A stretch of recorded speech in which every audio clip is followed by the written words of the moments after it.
Ganymede is Jupiter's largest moon. There is compelling reason to believe that Ganymede was the first place within our system to be inhabited by modern humans. The Ganymede hypothesis arose in 2012 and 2013 from a study that I and Troy McLaughlin had undertaken in an effort to incorporate recent NASA JPL Mars images into a coherent theory of human origins. What quickly became apparent was that human and solar system origins have to be studied together. That is, there is no making sense of the one or the other separately. The two big keys to this sort of understanding were planetary axis tilts and relative eye sizes. An analysis of these two sets of data strongly indicated that in recent prehistoric times our system was in the form of a double system, that is, a very bright northern system consisting of our present Sun, Jupiter and its moons, Mercury and possibly a couple of other things, and then a very dark southern system consisting of Saturn, Neptune, Mars, and Earth, that is, the bodies with the roughly 26-degree axis tilts, as well as other bodies which may have been in orbit around Saturn rather than in the electromagnetic alignment of the main bodies. We tend to think of solar systems as orbital systems governed by gravity, since our own system behaves like that, but late antediluvian artwork clearly shows a linear alignment of planets.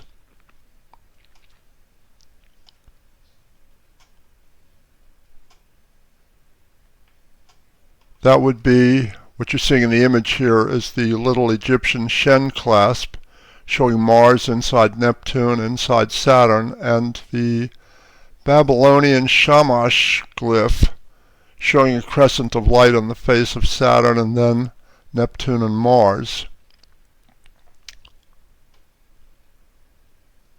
This is what the artists would have been seeing more or less.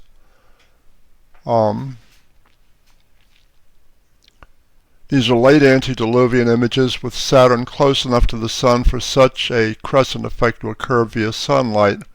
Earlier, the Saturnian system had been a very dark kind of an environment with Earth and Mars and other rocky bodies inside the plasma sheath heliosphere of the dwarf star.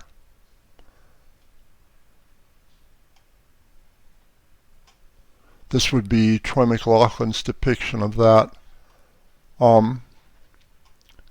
You've got a very dark system, purplish, deep purple light, right, which is normal for dwarf stars. You've got the plasma sheath heliosphere, and you've got this purple light bouncing off of the interior of the plasma sheath heliosphere and coming back to the rocky planets from all angles. Okay, so I mean, it might be colder than what you're used to, but you wouldn't freeze to death in most parts of the Earth under such circumstances. But the whole middle part of the light spectrum just wouldn't be there, right? Be a different kind of an existence. The old creatures of the Earth, including pretty much all dinosaurs, all hominids, including the Neanderthal, and a number of creatures such as lemurs, tarsiers, owls, bush babies, and whatnot that are basically leftovers still walking or flying around, all had the kinds of huge eyes that you would associate with a very dark kind of an environment, unlike what we observe on Earth today. These are small creatures which are related to monkeys, right? But I mean, you've got these gigantic eyes. The existence of a group of main planets with roughly the same axis tilts, that is, Saturn, Neptune, Mars, and Earth with this roughly 26-degree axis tilt, indicated that those bodies had been captured as a group. Also indicated was that those bodies had amounted to an electromagnetically aligned linear system rather than an orbiting system like our present system. That linear alignment of planets had flown into the plane of the Sun-Jupiter system from the south at a roughly 26-degree angle, and as the individual bodies were captured and began to orbit as they do now, Ordinary gyroscopic force caused them to keep that 26-degree angle of approach in the form of axis tilts. Okay, that's the explanation for that.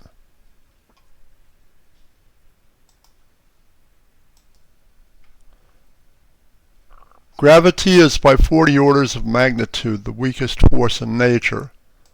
The idea that gravity mainly controls what we see in the heavens, that is, the so-called gravity-only cosmology which they teach in our schools, is a habit of thinking more so than anything that could ever be demonstrated. In real life, asking gravity to form up a solar system from swirling dust or to hold a spiral galaxy together is like asking the littlest kid in the school to do the powerlifting event. In real life, it is the electromagnetic forces, which are 40 orders of magnitude stronger than gravity, which do the heavy lifting.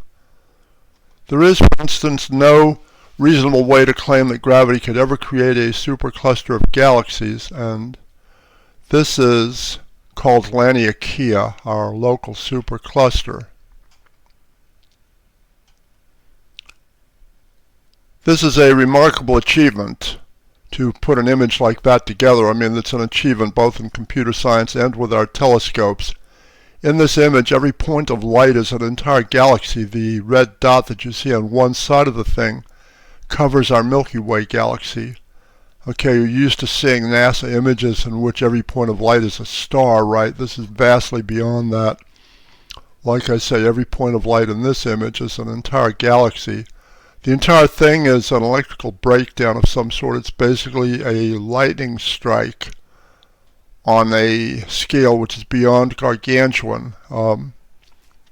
Like I say, it's essentially the same thing as a bolt of lightning. It's been created by immense electrical currents, right? Another habit of thinking, which turns out to be wrong, is the idea of stars being thermonuclear engines. A thermonuclear furnace star would simply keep on getting cooler as you moved further away from the core. Our sun does not do that. It gets vastly hotter as you move upwards from the surface into the upper layers. Likewise, a sunspot is a place where the electrical activity on the surface breaks down and you're seeing into the interior of the star. If our sun were a thermonuclear furnace, a sunspot would be blue or white, not black. The interior of the sun is obviously cooler than the surface. What turns out to be the case is that stars are basically light bulbs and not thermonuclear engines. Stars are plasma physics phenomena powered by cosmic Birkeland currents. This includes both main sequence stars such as our Sun and dwarf stars such as Jupiter and Saturn used to be. All ancient religions were astral in nature. The curious name associations between ancient pantheon gods and our planets are primordial. Primitive people seeking to devise an astral religion from scratch in our own age would invariably end up worshipping the sun, the moon, and possibly Venus. However, the two chieftain gods of all ancient religions were the two former dwarf stars, Jupiter and Saturn, particularly Saturn. Vestiges of that ancient reality still surround us. We still call our Sabbath Saturn's Day. The main religious festival in ancient Rome was called Saturnalia. Virgil notes, the Aeneid, that Rome itself was built over the top of the remains of a more ancient city called Saturnia.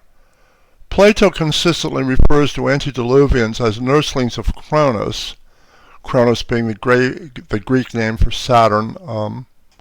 Classical authors, including Hesiod and Ovid, refer to a golden age when Kronos, that is Saturn, was king of heaven. In the same language, our sun is the king of heaven now. When a dwarf star is captured by a main sequence star, the dwarf star dies out and becomes a gas giant planet. It is as if a 200-foot lightning rod was glowing in a storm when of a sudden the Acme Lightning Rod Company's truck rolls up and employees get out and construct a 1,000-foot lightning rod a couple of hundred feet away. The smaller lightning rod is no longer the focal point of any kind of a discharge. It would simply go out and cease glowing.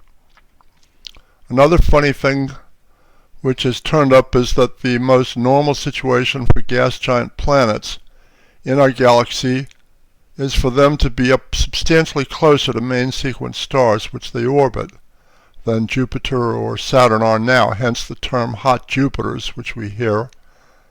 At least one scholar who studied such things, that is John Cook, claimed to have done calculations putting Jupiter a bit closer to our Sun than Earth is now in past ages. That would, of course, transform Ganymede, which is Jupiter's largest moon, from its present status as an icy wasteland into a freshwater ocean world.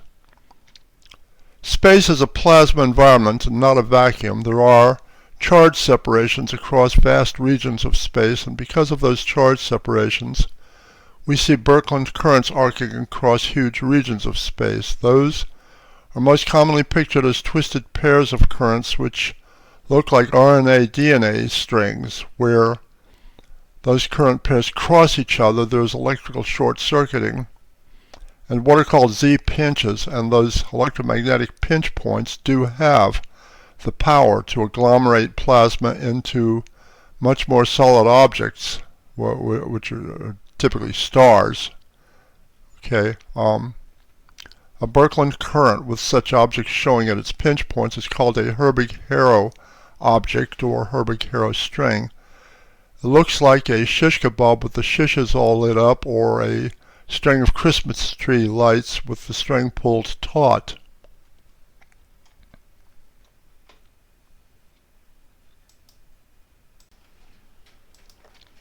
Again, the electromagnetic pinch points of a Birkeland current actually do have the power to agglomerate the plasma of space into much more solid objects, typically protostars or stars. A Birkeland current with such objects showing at those pinch points is called a Herbig-Haro string. Herbig-Haro object, I prefer to use the term string, right, since obviously more than one object is involved. Such a string of cosmic objects resembles a string of Christmas tree lights which has been pulled taut. Most such strings appear to be fairly straight. The strings do not stretch to infinity. The strings shown below appear to have end caps which might be double layers or some other kind of plasma physics phenomenon. And then, like a totally straight interior section. Another example, the Ganymede hypothesis involves a description of the beginnings of our own solar system as such a Herbig-Haro string. That string included left to right the Saturnian group, and then the Jupiter, or Jovian group, and then finally the Sun at one end of the string. Again, most of these Herbig-Haro strings appear to be reasonably straight. Nonetheless, the Saturn, Neptune, Mars, Earth, Saturnian part of our own system appears to have broken off at a roughly 26-degree angle from the rest of the early system. A related piece of that same puzzle is the question of whether the southern system, the Saturnian system, originally approached the Sun-Jupiter system in a straight line as the entire system would have originally appeared, or along some kind of a spiral path such as Troy McLaughlin had previously believed. The entire system originally looked like this. You've got, on one side of the thing, you've got the Saturnian system. You've got Saturn, Neptune, Mars, Earth, that is the bodies with the roughly 26-degree axis tilts now, okay, and then a certain amount of space, and then the Jovian system, the Jupiter system, with the large moons, the Galilean moons, in front, right? You've got Ganymede and then the other Galilean moons and then Jupiter, and then finally the Sun on the other side of the thing, okay? you have to have the sun on one side of the thing, right? It's like we're talking about a transfer of humans and other aquatic mammals from Ganymede to Earth, right? And you can't do that if the sun's sitting there in the middle, between the two dwarf star systems. I mean, in order to do the transfer, you'd have to go through the sun, right? It wouldn't work. The assumption is that the entire system was moving in the direction from the Saturnian system towards the sun, but that the capture of the Jovian system by the sun had slowed the motion of that combined system, Jovian sun system, allowing the Saturnian system to eventually catch up with it. We then get into the idea of an electrical water bridge. Why is that? The first humans on Earth, that is Cro-Magnon people, or pre-Adamites, what theologians would have called them, living in the neighborhood of Australia, were culturally sophisticated but not technologically sophisticated. To them, high tech would be an atlatl, something to throw spears with. They did not have wheels, and there's absolutely no way to believe that they had space vehicles or came to Earth via space vehicles. What that leaves is the idea of an electrical water bridge, such as you see in physics experiments on YouTube. What that requires is as follows. All of the objects of the original string were still in a relatively straight line. The southern system approached the Sun-Jupiter system in a straight line, Earth first, and then the other bodies with Saturn probably last. An electrical water bridge formed between Earth and Ganymede, which was on the edge of that system, even as Earth was on the edge of the Saturnian system. Humans and other aquatic mammals transferred from Ganymede to Earth and presumably splashed down in the middle of the Pacific Ocean. And they didn't all drown. You had symbiotic relationships between aquatic mammals in those days. And the other aquatic mammals, in accordance with those relationships, could see that the humans were not going to survive in the middle of the Pacific Ocean. They shepherded the humans to the nearest point of dry land, which would have been Australia. Okay, all of that was over a few tens of thousands of years ago. Thus, the Ganymede hypothesis is basically compatible with an out-of-Australia theory. The idea of transfer via water bridge forces me to believe that the original approach of the Saturn system was in a straight path and not on any kind of a spiral. I can't picture such a water bridge forming between Ganymede and something which was crossing the path of Ganymede on a spiral path. And again, you can find descriptions of water bridges on YouTube.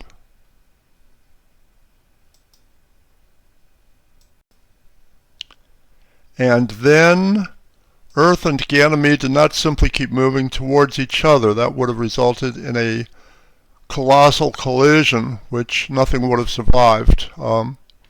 Rather, the entire Saturnian system recoiled and bounced back away from the Sun-Jupiter system, same, for whatever cause, right? Most likely involving the two systems having the same electromagnetic polarity, right? Which is not a question of the electrical charges of Earth and Ganymede. Okay, it did this in a manner similar to what you see in the case of train wrecks, in which groups of cars that can no longer travel forwards into cars blocking them recoil outwards so that you see angles between sections of the trains. The best way to picture that is to think of a train wreck. And here you can see the kind of thing that I'm talking about, the kinds of angles that you get with train wrecks. If anybody ever makes a movie out of this story, then you might want to use Scott Joplin's Crush Collision March as part of the background, at any rate. The 26-degree angle. Beyond that point in time, the partial Herbig-Haro string that comprised the Saturnian system lay at a 26-degree angle from the general line that had previously been the center line of the entire system, and it lay off to one side of that line, right? It was no longer in line with the, with the Sun-Jupiter system, right? With the original line that had been the Birkeland current that formed the whole thing to begin with. It looked like this, okay, and because the whole thing would be turning, it's like the second time that you had the second time that you had the Saturnian system approach the Sun-Jupiter system, it would have done so on a spiral.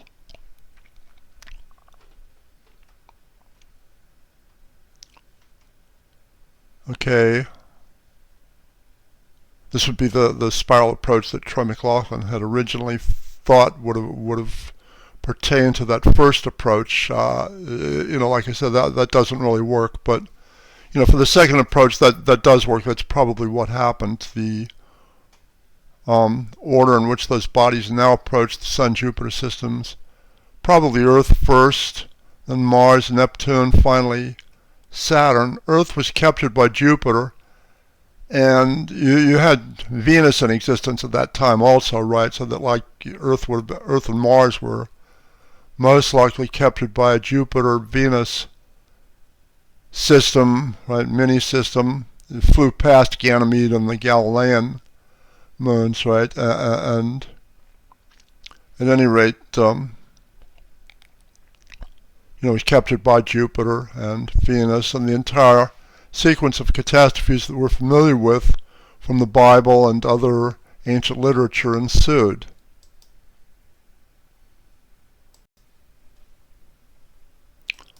What I have just described is basically what a young solar system looks like, an electromagnetically aligned system and not an orbiting system like our present system. Other versions of a theory of the capture of the Saturnian system by our Sun involve claims of the Saturn system wandering into the neighborhood of our Sun from the depths of space, right, from vast distances away. One such theory actually involves a claim that Saturn wandered in from one of the satellite galaxies. But there's a big problem with that. Okay, something wandering in from the depths of space would have to wander more slowly than the escape velocity of our system if it wants to be captured by our system. And that would require absolutely gargantuan quantities of time, okay? That's basically looking at statistical impossibilities. The Ganymede hypothesis, with its claim of a local creation for everything that we see in our system now, is at least possible.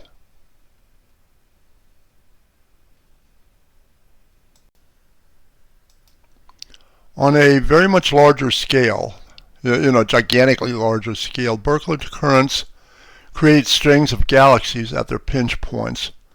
The exact same phenomenon, just at like I said, at a vastly different scale, vastly larger scale. Standard science theories have absolutely no explanation for strings of galaxies. It's a big mystery to them.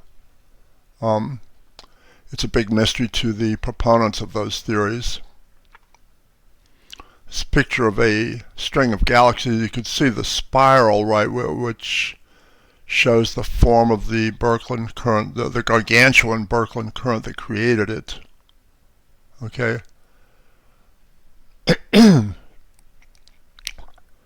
So what you have with this question of Birkeland currents and Herbig-Haro strings is the explanation as to how stars form up.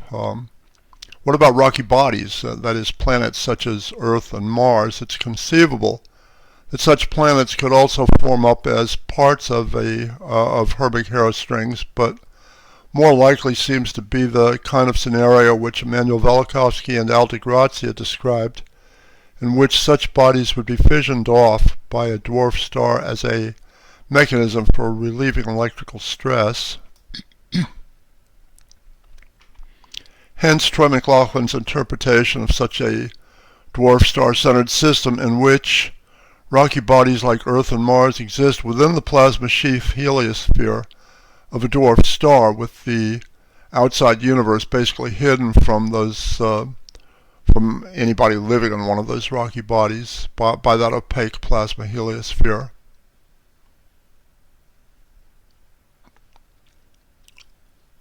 One part of the idea is that such a planet would have radiant energy coming to it from all sides as it bounced off of the interior of that plasma heliosphere.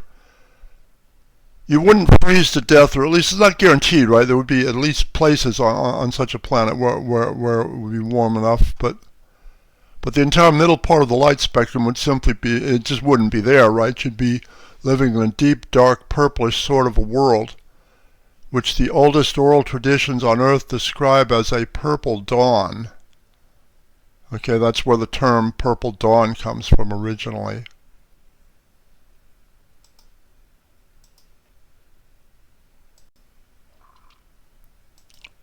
You might expect the creatures of such a world to have huge eyes, and in fact they all did.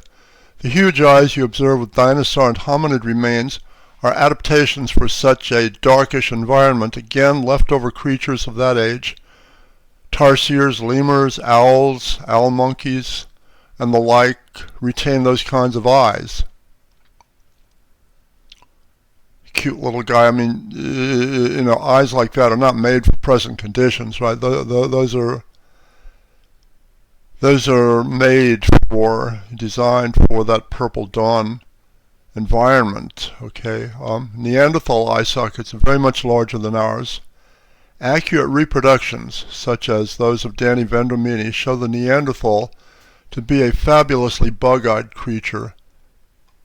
Danny Vendramini's reconstructions in fact show the Neanderthal with a fur coat.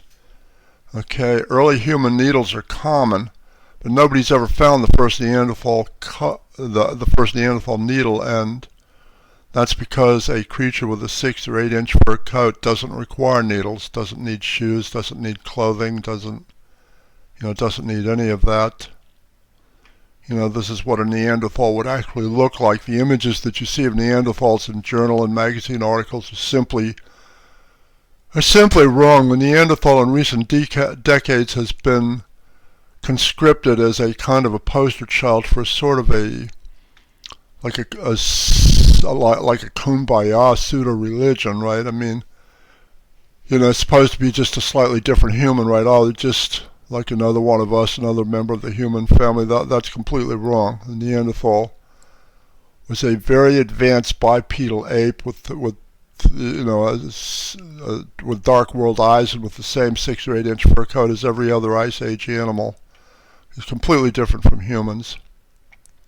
If you're worried about having anything like that in your family tree, you can stop worrying. The idea of any kind of a hominid to human evolution simply does not pass a basic sniff test for logic. For any hominid to have ever evolved into a human, that hominid would have to have lost everything he needed to live. And in particular, that would include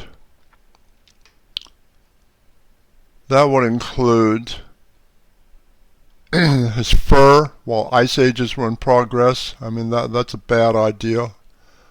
Almost all of his night vision while he was surrounded by very large predators that could see perfectly well in the dark. Almost all of his sense of smell while trying to make it as a land prey animal, and all of that, like I say, that's just not much of a plan. Rob Gargett, who calls himself the subversive archaeologist, notes that even if you try to draw a more yelpified or humanized Neanderthal with the nose and eyes as large as the bones indicate they'd have to be, what you end up with is still outlandish. And here's a picture of Rob Gargett's humanized, anthropomorphized Neanderthal. Right, and that still doesn't look like, somebody that you'd expect to see walking down the street or anything. In contrast, humans and dolphins have the smallest relative eye sizes of advanced creatures. And given what we've been describing, with respect to our ancient system, this double system, you would have to at least suspect that humans would have originated in the bright part of the double system and not the dark part.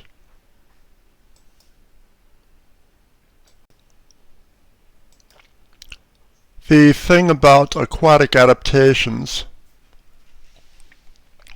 Elaine Morgan listed 100 or so traits which we share with the aquatic mammals. And there are a few of those which stand out. Okay, voluntary control over breathing, which is an adaptation for swimming and diving. We take that for granted, but monkeys and apes do not have it. That's the only reason that they cannot teach chimpanzees or gorillas to speak English, and they can be taught to communicate using deaf signs perfectly well, and in fact, on several occasions, just for fun, to see what would happen, right? One of the gorillas who had been taught to sign like that has taken human IQ tests and achieved scores of 75 to 90. Okay, that's adequate for half of the jobs in the world. Face-to-face sex, marine mammals do that, humans do that. Other land animals generally, there might be one or two other examples, right? But I mean, that's rare for land animals to do. Shoulders adapted for swim strokes. The motion of the basic human swimming stroke is the same as the motion to throw overhand as humans do, or to use something like a javelin or an atlatl, which is the spear thrower that you've seen. Okay, humans have that capability. Primates and hominids have never had that capability.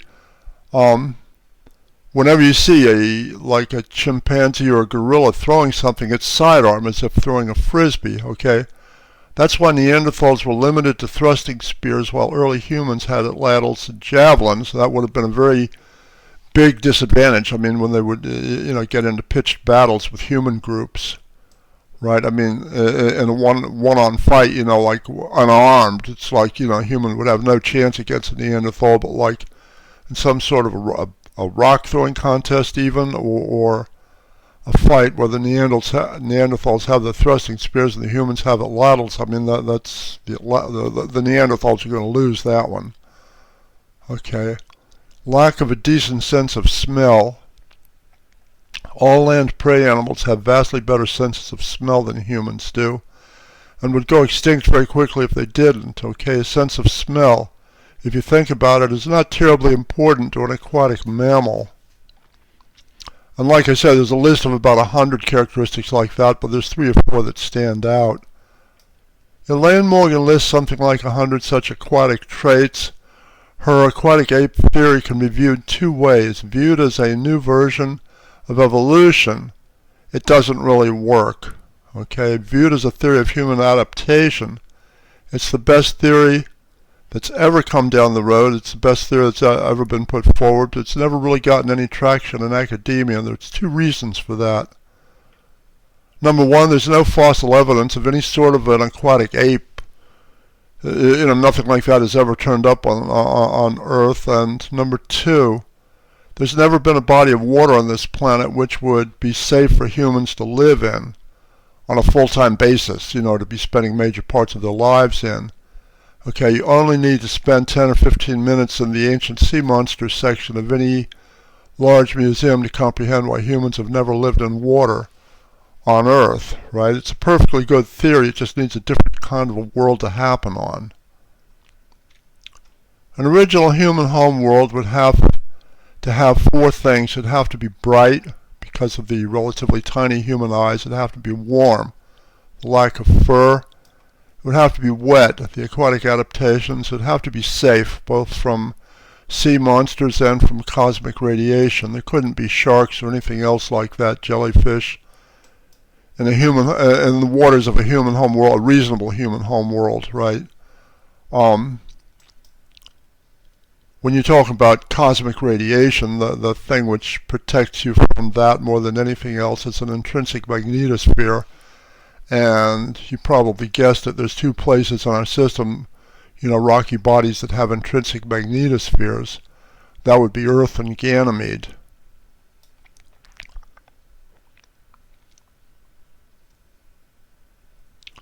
As noted above, an original human home world within our system would pretty much have to have been within the bright northern part of the system, and not within the dark southern or Saturnian part. I mentioned that Jupiter would have been up closer to the Sun prior to the capture of the other bodies, and that Ganymede, just slightly smaller than Mars, would have been a freshwater ocean world under those circumstances, and that's the beginning of the Ganymede hypothesis.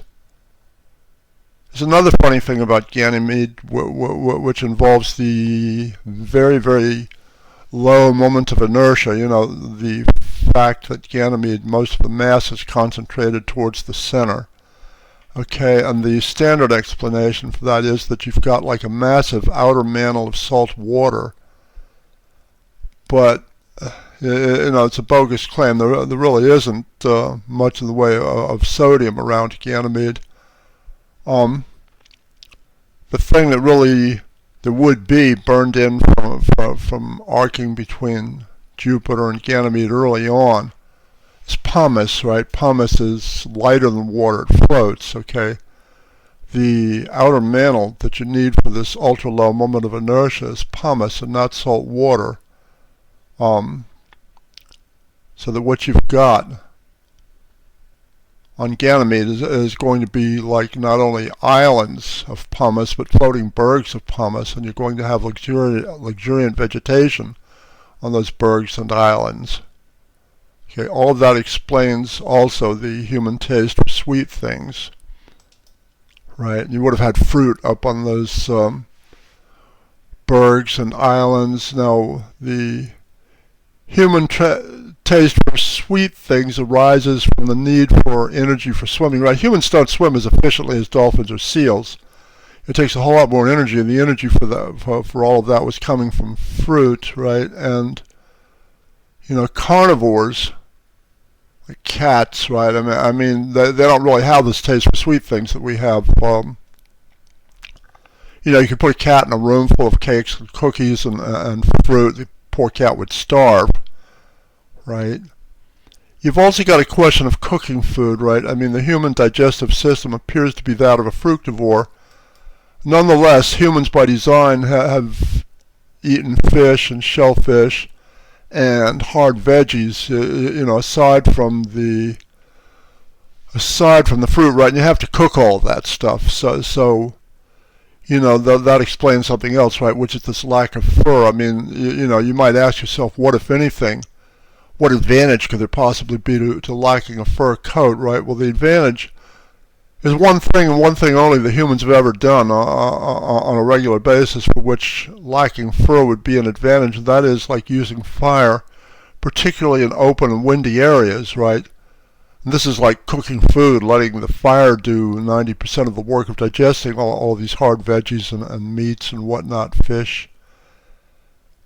That says that an incident that might cause a minor burn to a human could easily light a Neanderthal up like a torch and fry him, right? Now, the Neanderthals did have fire, but they had to be a whole lot more careful with it. Anyway, that's thought for the day. This is the, you know, what there is to know about the Ganymede hypothesis as of October 2023. Okay, until next time, take care.